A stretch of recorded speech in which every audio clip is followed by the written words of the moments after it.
الشيطان الرجيم. ثم أنزل عليكم من بعد الغم أمنة نعاسا يغشى طائفة منكم وطائفة قد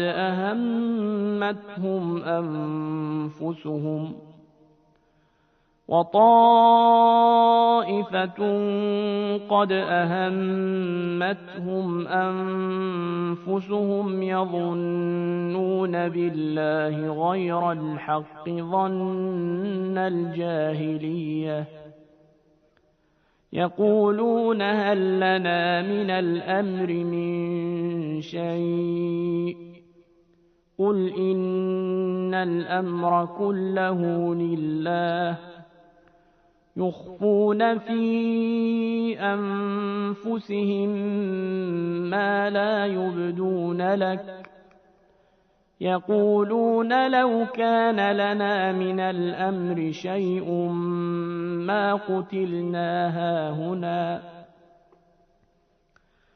قل لو كنتم في بيوتكم لبرز الذين كتب عليهم القتل إلى مضاجعهم وليبتلي الله ما في صدوركم وليمحص ما في قلوبكم والله عليم بذات الصدور.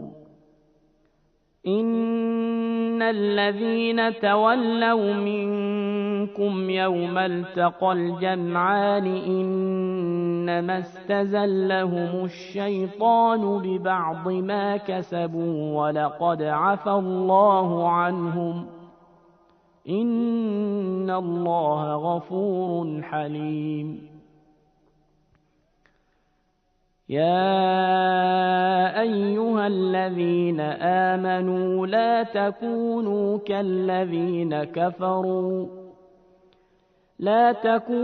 كالذين كفروا وقالوا لإخوانهم إذا ضربوا في الأرض أو كانوا غزا لو كانوا عندنا ما ماتوا وما قتلوا ليجعل الله ذلك حسرة في قلوبهم والله يحيي ويميت والله بما تعملون بصير.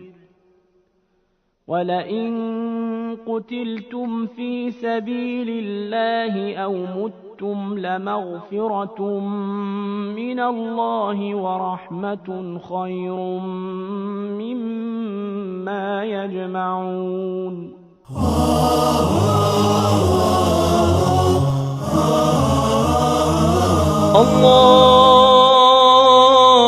اللهم كن لوليك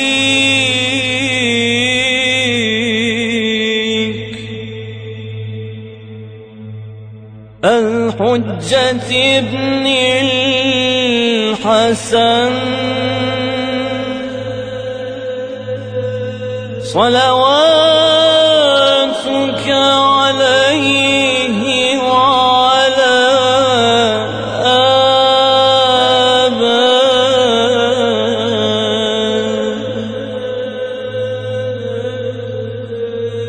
في هذه الساعة وفي كل ساعة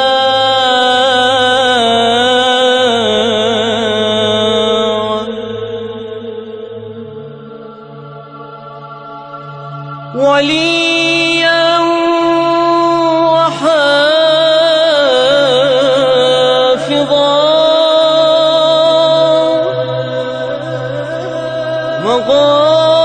وقائدا وناصرا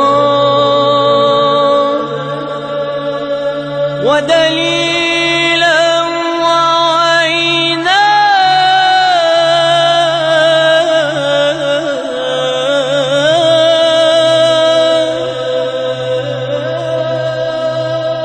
حتى تسكنه أرضك تروعا وتمتعه فيها طويلا. أعوذ بالله من الشيطان الرجيم. بسم الله الرحمن الرحيم. الحمد لله رب العالمين بارئ الخلائق الأجمعين باعث الأنبياء والمرسلين، ثم الصلاة والسلام على سيدنا حبيبنا حبيب قلوبنا وشفيع نفوسنا أبي القاسم محمد. اللهم صل على محمد وآل محمد وعلى أهل بيته الطيبين الطاهرين. الحمد لله الذي هدانا لهذا وما كنا لنهتدي لولا أن هدانا الله. أما بعد، فقد قال الله في كتابه المبين: أعوذ بالله من الشيطان الرجيم. بسم الله الرحمن الرحيم. فطرة الله التي فطر الناس عليها. Brothers and sisters, can we begin with a salawat ala Muhammad wa ali Muhammad? Allahumma salli ala Muhammad. Our discourse on the theory of knowledge continues, inshallah. So as we have become aware over the last few days, there are many ways that we can go to attain knowledge. There are many sources that we can use to go and obtain knowledge. There are many tools that we can use to go and derive the knowledge that we are looking for. Because ultimately, we came to the understanding and we came to the conclusion that the purpose of our lives is to attain the truth. And in order to attain the truth, we need to attain a large degree of knowledge. So we covered the tools, brothers and sisters, and we covered the sources, correct? And we covered the different stages of knowledge as well. We covered the first stage, which was sensory. We covered the second stage, which was logical. We covered the third stage, which is symbolic knowledge. And we can say the signs. And it's through the signs we understood that we can get to know Allah subhanahu wa ta'ala. Now, I'm going to bring in today's short lecture, inshallah, with a tradition from Rasulullah Muhammad sallallahu alayhi wa alihi. Allahumma salli ala Muhammad wa ali Muhammad. And from this, inshallah, we can move our discussion forward. From this, we can understand, inshallah, the importance of our discourse. Why is it that, for example, in the very first tradition, in the book of Kulayni, in Kitab al-Kafi, it states that the seeking of wisdom is compulsory. Why is it constantly in the religion of Islam, there's such an importance given to religion? Inshallah, via this tradition of Rasulullah, we will come to understand why. So the tradition starts, Bismillahir Rahmanir Rahim. One who proceeds and one who starts in the pursuit of knowledge, Allah subhanahu wa ta'ala makes him pursue the path of Jannah. First sentence. One who proceeds in the path and pursuit of knowledge, Allah subhanahu wa ta'ala makes him pursue and reach for the path of Jannah.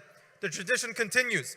And verily the angels spread their wings for the seekers of knowledge out of delight. So now Allah subhanahu wa ta'ala is saying the response of the angels upon those who go and seek knowledge, who go and seek wisdom. It continues. Verily every creature of the heaven and the earth asks for forgiveness for the seeker of knowledge, even the fish in the sea. So the individual who goes and seeks knowledge, Allah subhanahu wa ta'ala is saying that all creation, even the fish in the sea, are asking for repentance of the sins of those who go and seek knowledge, the sins of those who go and seek wisdom. The tradition continues. The merit of the alim, the learned, over the abid is like the merit of the moon over the stars. Think about this. The merit of the alim over the abid is like the merit of the moon over the stars. How so? This is by saying that even in the full starred night, we can see that the moon is shining most brightly. The tradition concludes, the learned are the heirs of the prophets, for the prophets did not leave behind a legacy of wealth. Correct? The Anbiya, they did not leave behind a legacy of wealth. The Anbiya did not leave behind, for example, kingdoms. What did the Anbiya leave behind? Rasulullah concludes here. The learned are heirs of the prophets, for the prophets did not leave behind a legacy of wealth, but that the prophets left behind a legacy of knowledge. So whoever partakes in this legacy, most definitely for them is a benefit within. That gives our discussion some context. Yes? That gives our discussion some understanding that the seriousness of the endeavor that we're talking about. Knowledge is not a part-time discourse. We're not going to say, for example, we're just going to do this on the side. We're going to do our normal affairs, and we're also, as a side, we can say engagement, and as a side job, we will partake in pursuing knowledge. No. We can understand here that it's a very, very, very serious discourse. And the very purpose of our life impinges upon this. And if we take this seriously, as Rasulullah is saying, that the entire universe and all creation, they are going to be doing tawbah for us, because we have gone out to strive to know our Lord better. Now, continuing on with our discussion. Yesterday we got to where? Symbolic knowledge, and how the signs of Allah subhanahu wa ta'ala are a means through which we can understand Him. وَمِنْ آيَاتِهِ خَلْقُ السَّمَاوَاتِ وَالْأَرْضِ. Correct? And from His signs we understand Allah subhanahu wa ta'ala. So we concluded the discussion of the stages of knowledge, correct? And today, inshallah, our discussion will be entirely upon how do we understand and conclude that specific aspect of knowledge, of true knowledge. That will be our topic for today. So we speak about true knowledge, correct? And we speak about haqq, and we speak about yaqeen. But brothers and sisters, what is true knowledge? Brothers and sisters, what is right? Brothers and sisters, what is wrong? How can one differentiate between what is right and how can one differentiate between what is wrong? An individual next to me might say that I know.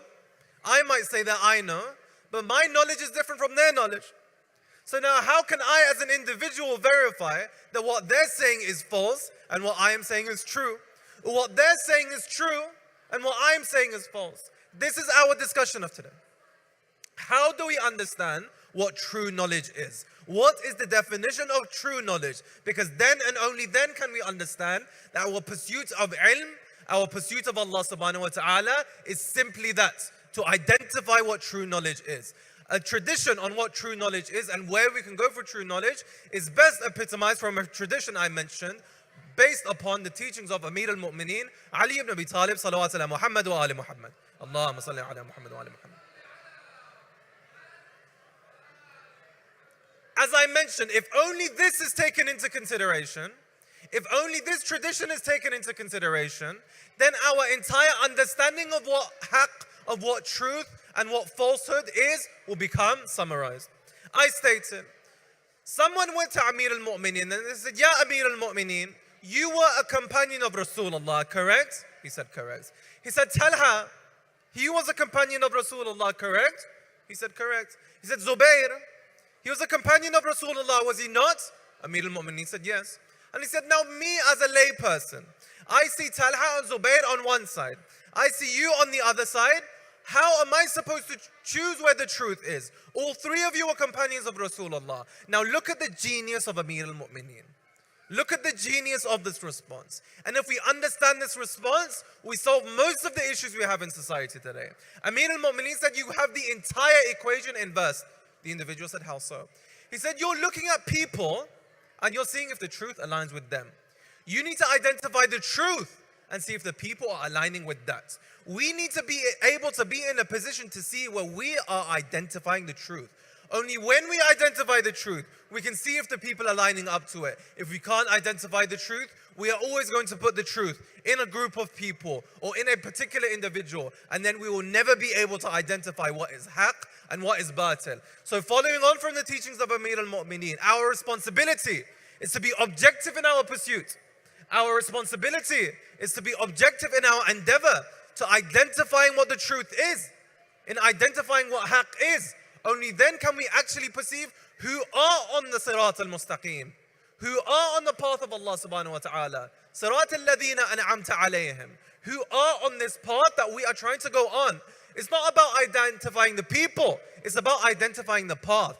It's not about identifying the group, it's about identifying the truth. Because most verily these people, they're within the truth. And when we identify the truth, we see the people lining up to be with them. So on that basis, there are some prerequisites, are there not? There are some prerequisites for us to understand when we begin our endeavor, when we begin our discourse. We need to understand, we can't just jump into it. When we do salah, what do we do? Wudu, correct? When we do salah, there's a prerequisite to it. You need to do wudu, you can't jump into wudu. So before one embarks upon seeking knowledge, Before one embarks upon seeking ilm, what are the prerequisites? What is the wudu of knowledge, so to speak? There are four main subjects here. The first and foremost, we are recommended by the ulama that we must undergo and we must participate in taqwa. We had this discussion, so I won't repeat it. One must have the ability to stay away from what is haram and do that which is wajib. Then Allah subhanahu wa ta'ala, according to the ayah of the Quran, will give you the ability to identify what the truth is. In the Quran it says, the one who practices taqwa, Allah will separate the veils of haqq and batil for them. Allah will identify what the truth is and show them the way immediately. So the first step is staying away from what is haram, doing that which is wajib, practicing taqwa first and foremost. Number two, why are you acquiring this knowledge? This is very important. What's the niyyah? What's the niyyah here? So before we go about actually obtaining knowledge, we must ask ourselves the question, why? Am I acquiring this knowledge to get a degree? Am I acquiring this knowledge to get a job? Am I acquiring this knowledge to get a higher status or station? This is something we need to ask ourselves now. If it is for any of the reasons that I've stated, then there is no growth and development in this ilm, and there's no movement towards Allah subhanahu wa ta'ala. It's not knowledge for the sake of power. It's not knowledge for the sake of knowledge even. It's not knowledge for the sake of status. It's knowledge for the sake of Allah subhanahu wa ta'ala. So when you embark upon actually going onto a journey, when you embark upon actually going on seeking knowledge, the first thing you need to ask yourself is, why am I doing this? Why? What's the intention? Am I doing this for my own personal gain? Am I doing it to inflate my ego?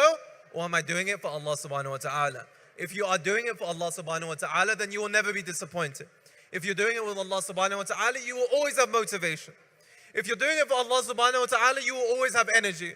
Why do we sometimes, for example, get tired in our studies? Why, for example, do we sometimes get demotivated during our affairs? Because sometimes our intention may waver.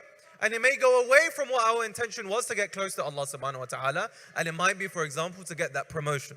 It might be, for example, to get that degree. It might be, for example, to get that certificate on my wall.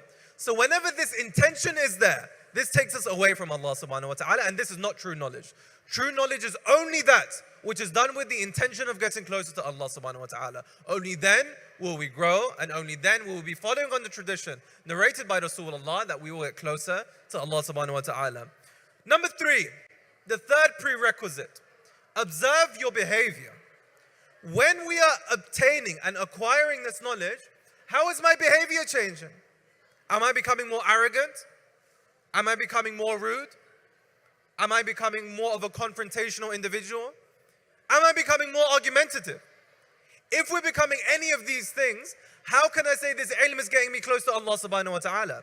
And if I am partaking in any of these things, then I know the ilm I'm getting is not for the sake of Allah subhanahu wa ta'ala. Because if you are studying for the sake of Allah subhanahu wa ta'ala, then being argumentative is not in the affair, because you are in there with an air of humility.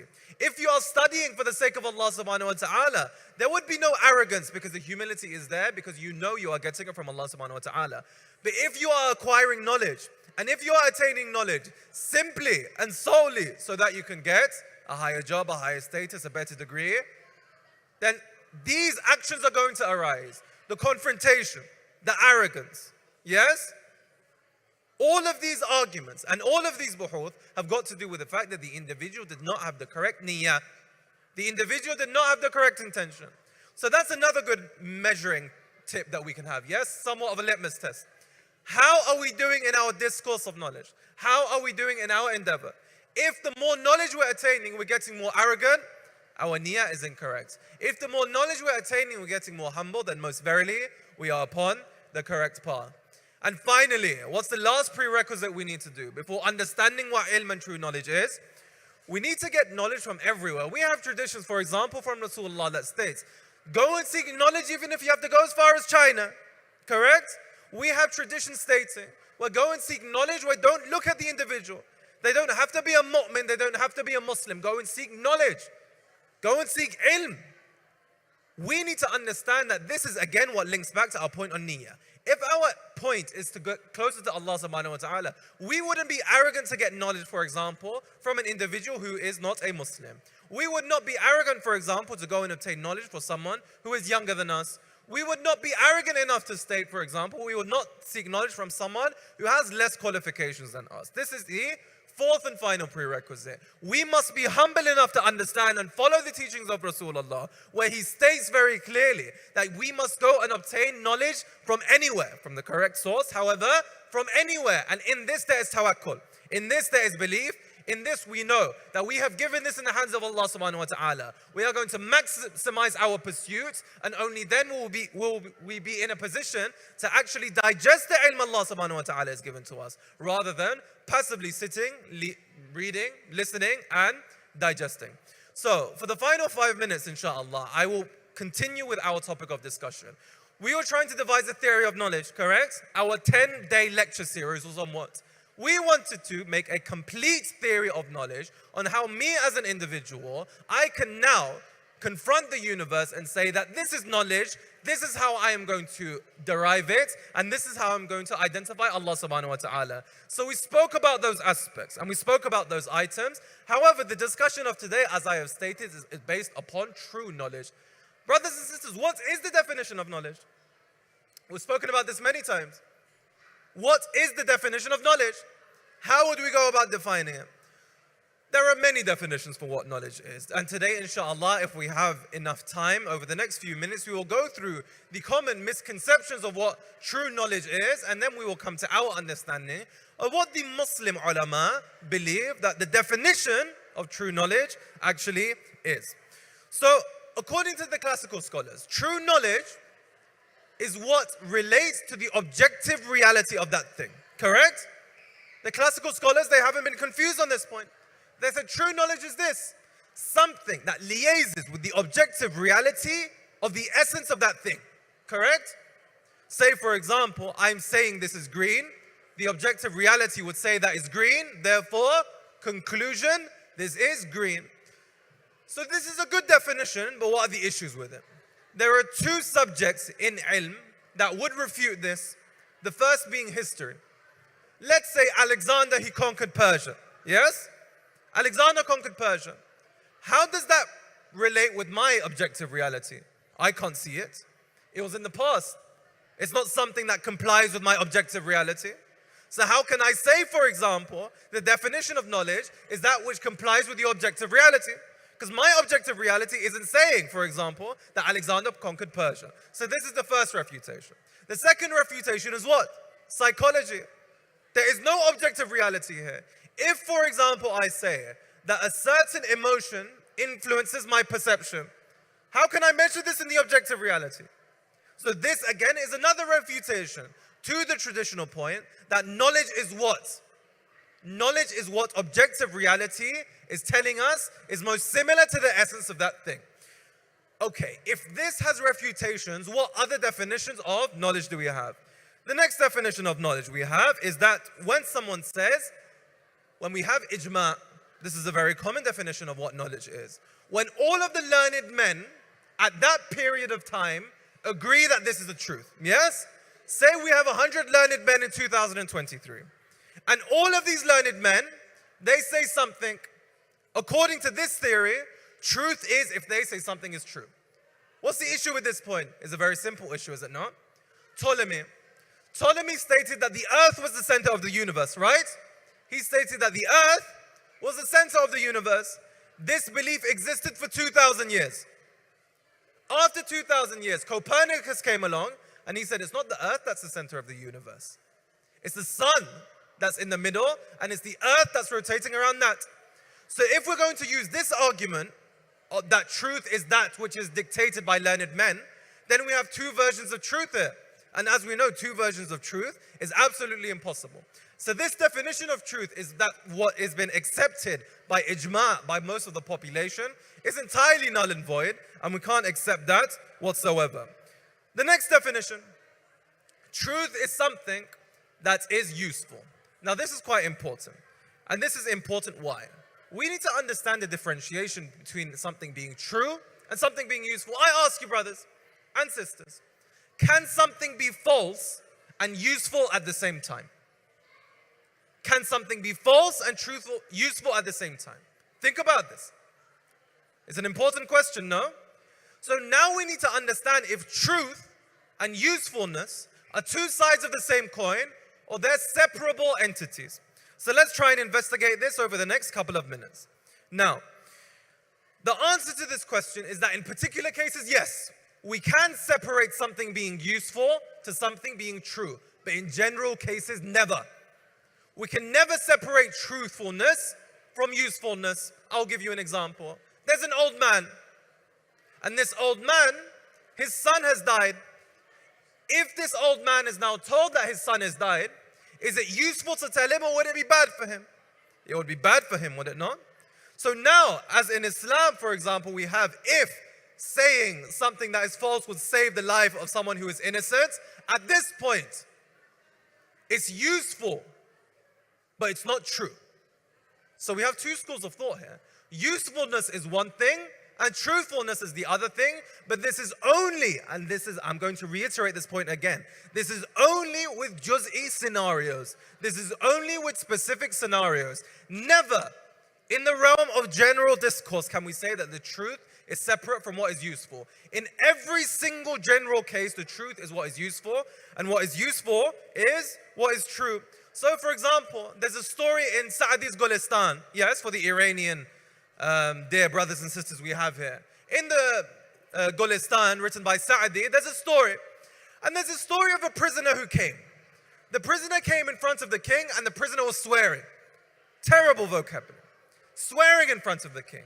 Left, right, and center. He was using bad words, he was using rude words. Now, the king had two ministers. One to the left and one to the right. So when the prisoner was swearing, the king, of course, did not understand because it was in a different language. The king then asked one of his ministers, what is it that this individual is saying? So the minister was a wise minister. He said that he is using a lot of words, but he wants to say that the same way Allah subhanahu wa ta'ala's rahmah is all encompassing. A king who has mercy is better than a king who is wrathful. Right? So the truth and usefulness is here dissected. So the beauty of Sa'di is now he also brings the opposing argument here. The other minister, he says what? That we cannot bring a lie in the presence of a king.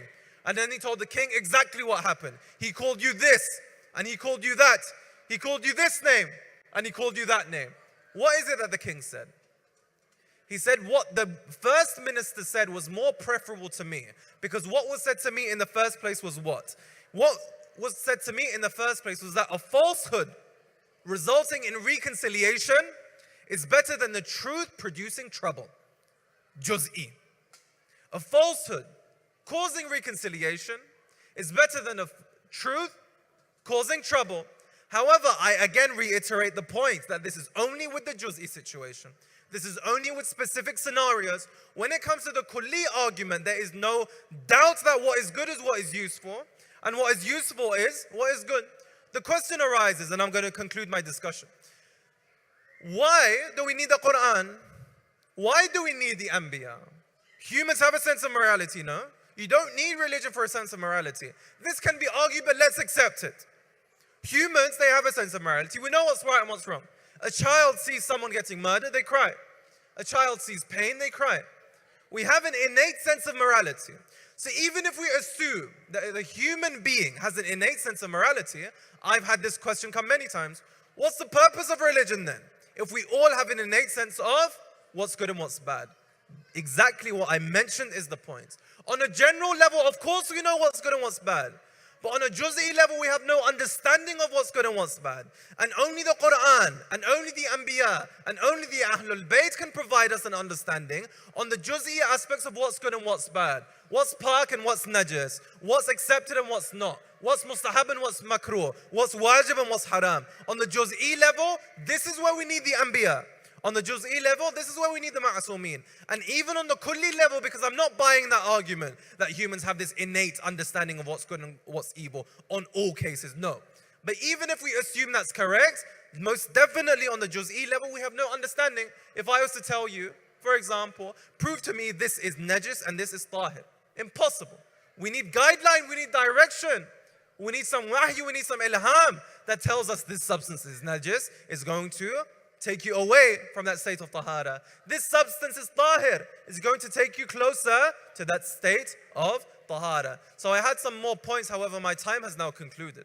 Inshallah, based upon the subject of true knowledge, we will conclude tomorrow upon what the actual definition of true knowledge is, and then begin to conclude our theory of knowledge, of how we can perceive the ayahs of Allah subhanahu wa ta'ala, how we can perceive the signs of Allah subhanahu wa ta'ala in order for us to get upon the sirat al-mustaqim, stay on the sirat al-mustaqim, and understand Allah subhanahu wa ta'ala and all of His teachings. Wa akhir da'wana walhamdulillahi rabbil alameen. Salawat ala Muhammad wa ahli al-tahirin.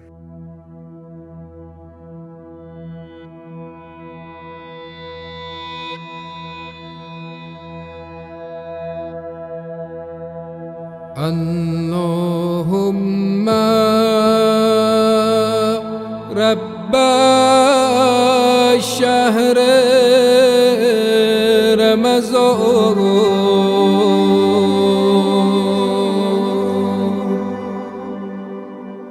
Allazi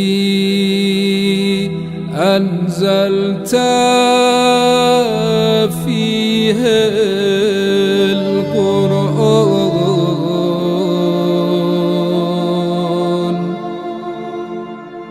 وافترضت على عبادك فيه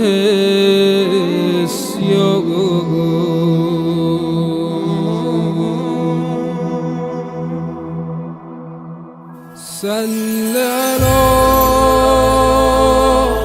محمد وآل محمد وارزقني حج بيتك الحرام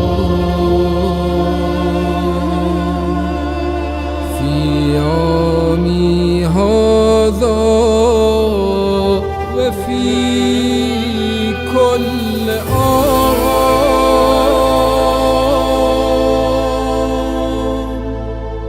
واغفر لي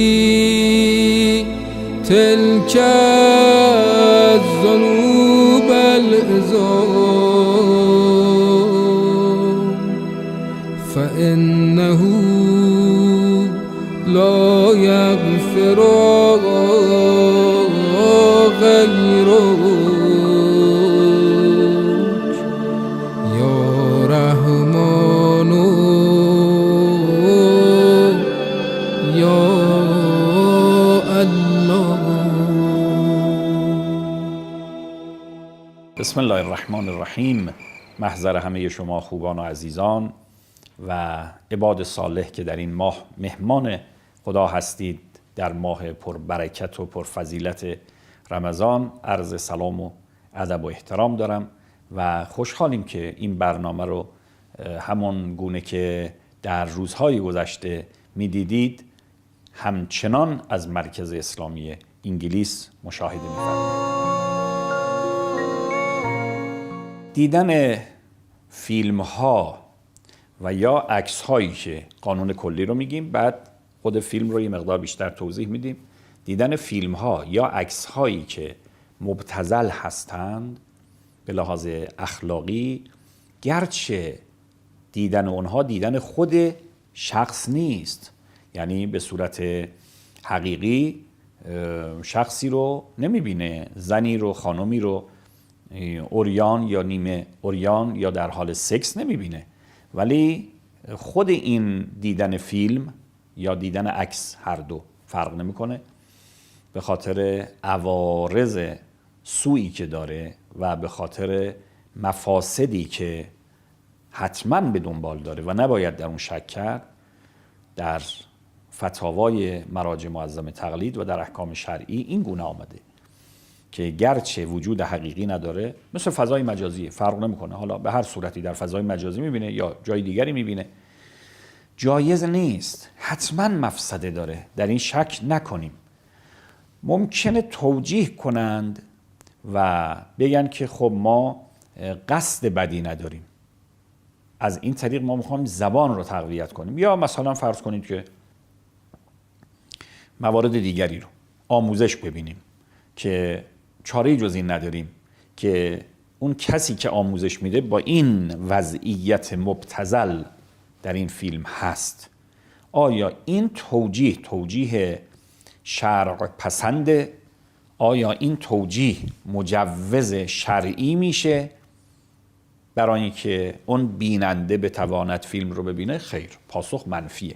این توجیهات و این عذرهای خداپسندانه در شرع مقدس محسوب نمیشه و به هیچ عنوانی دیدن این نوع فیلم ها و عکس های مبتذل اخلاقی دیدنش جایز نیست، مگر مواردی که به اضطرار شخص ناچار باشه که ببیند و اضطرارم خیلی محدوده خاصی برای خودش داره و یاد گرفتن زبان اضطرار محسوب نمیشه. اگر یه وقت اضطرار داشته باشه کسی، مثل این که یه علمی هست که حتما باید یاد گرفته بشه و چاره‌ای جز آموزشش نیست، اون هم فقط منحصر است که از طریق این فیلم دیده شود. اضطرار باشه بله، اون رو استثناء کردن، ولی باز تکرار میکنم که برای یاد گرفتن زبان و امثال اون هیچ اضطراری وجود نداره. وردی اصل البدیم و برون نذاشتی که هیچ جا بره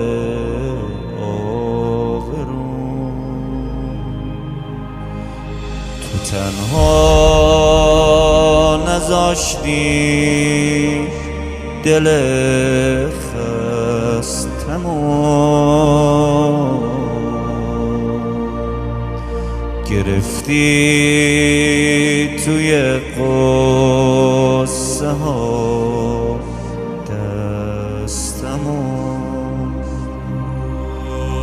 با این که میدونی گناهکارم،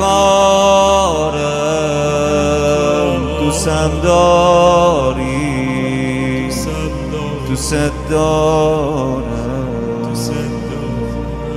ندیدم من از تو به جز خوبی، در آرم دلاشو چه شب‌ها که دلتنگ یک حسرتم، میخوام کربلا باز بشه قسمتم، نمیخوام به غیر از حرم از خدا، نمیخوام به جز اربعین کربلا. ایشالله باز امسال میشم عازم، فقط هستم حرم لازم، میذارم سر زیر قدم های همه زوار تو مشام. یا من هو الله الذي لا اله الا هو الرحمن الرحيم الملك القدوس السلام المؤمن المهيمن العزيز الجبار المتكبر الخالق البارئ المصور الغفار القهار الوهاب الرزاق الفتاح العليم القابض الباسط الخافض الرافع المعز المذل العدل السميع البصير الحكم العدل اللطيف الخبير الحليم العظيم الغفور الشكور العلي الكبير الحفيظ المقيت الحسيب الجليل الكريم الرقيب المجيب الواسع الحكيم الودود المجيد الباعث الشهيد الحق الوكيل القوي المتين الولي الحميد المحصي المبدئ المعيد المحيي المميت الحي القيوم الواجد الماجد الواحد الصمد القادر المقتدر المقدم المؤخر الأول الآخر الظاهر الباطن الوالي المتعالي البر التواب المنتقم العفو الرؤوف مالك الملك ذو الجلال والإكرام المقسط الجامع الغني المغني المانع الضار النافع النور الهادي البديع الباقي الوارث الرشيد الصبور الذي ليس كمثله شيء وهو السميع البصير اللهم صل أفضل صلاة على أسعد مخلوقاتك سيدنا محمد وعلى آله وصحبه وسلم عدد معلوماتك ومداد كلماتك كلما ذكرك الذاكرون وغفل عن ذكره الغافلون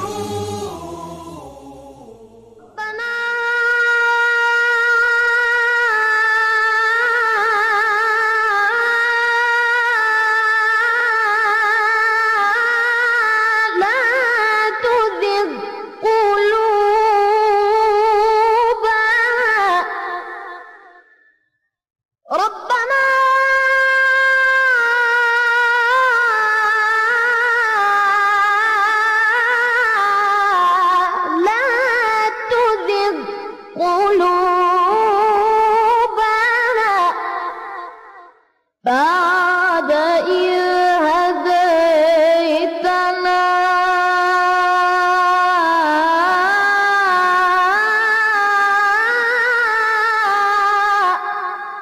وهب لنا من لدنك رحمة إنك أنت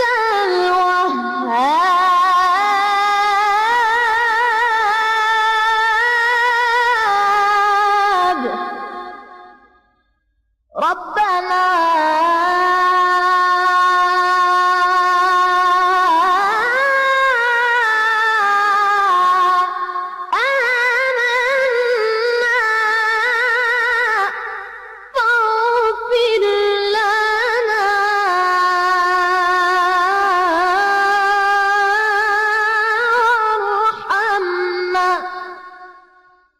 ربنا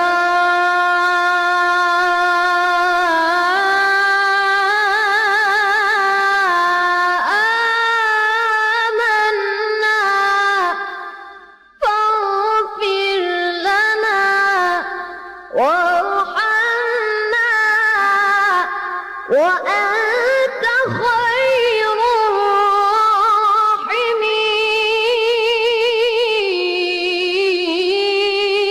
الراحمين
الله أكبر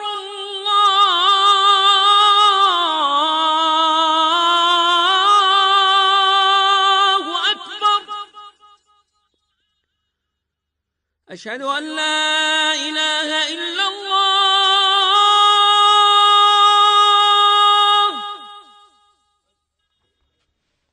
أشهد أن لا إله إلا الله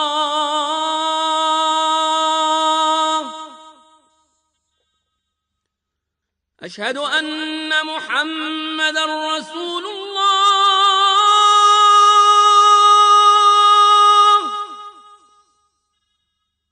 أشهد أن محمدًا رسول الله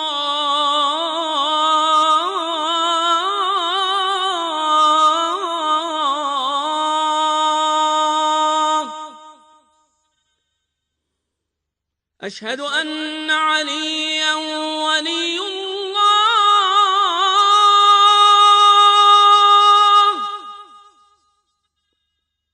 أشهد أن عليا حجة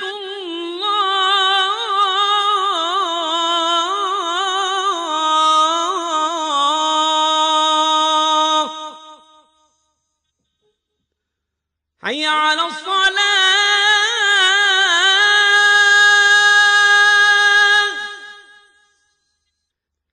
حي على الصلاة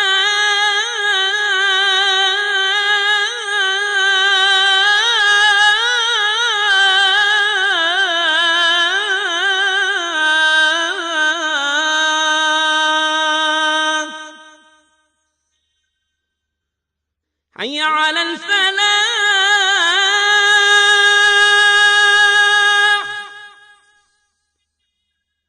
حي على الفلاح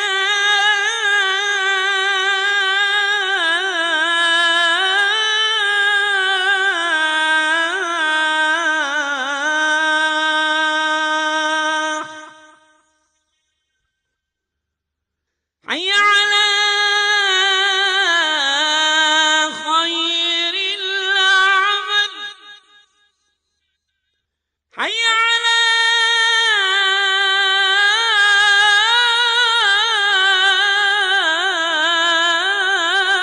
خير العمل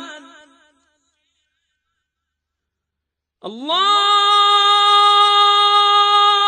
أكبر الله أكبر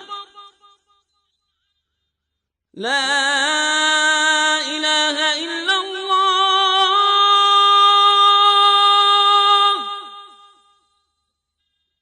لا إله إلا الله بسم الله الرحمن الرحيم يا علي يا عظيم يا غفور يا رحيم أنت الرب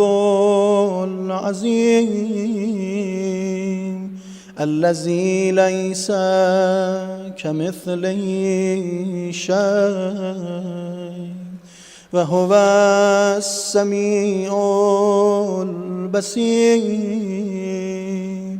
وهذا شهر عظمته وكرمته وشرفته وفضلته على الشهور وهو الشهر الذي فرضت صيامه عليه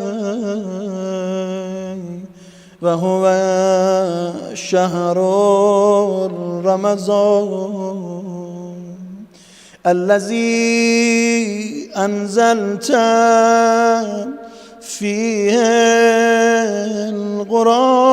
القرآن هدى للناس وبينات من الهدى والفرقان وجعلت فيه ليلة القدر وجعلته خيرا من 1000 شهر فيا ذا المن ولا يمن عليك من علي بفكاك رغبتي من النار في من تمن علي وأدخل الجنة برحمتك يا أرحم الراحمين.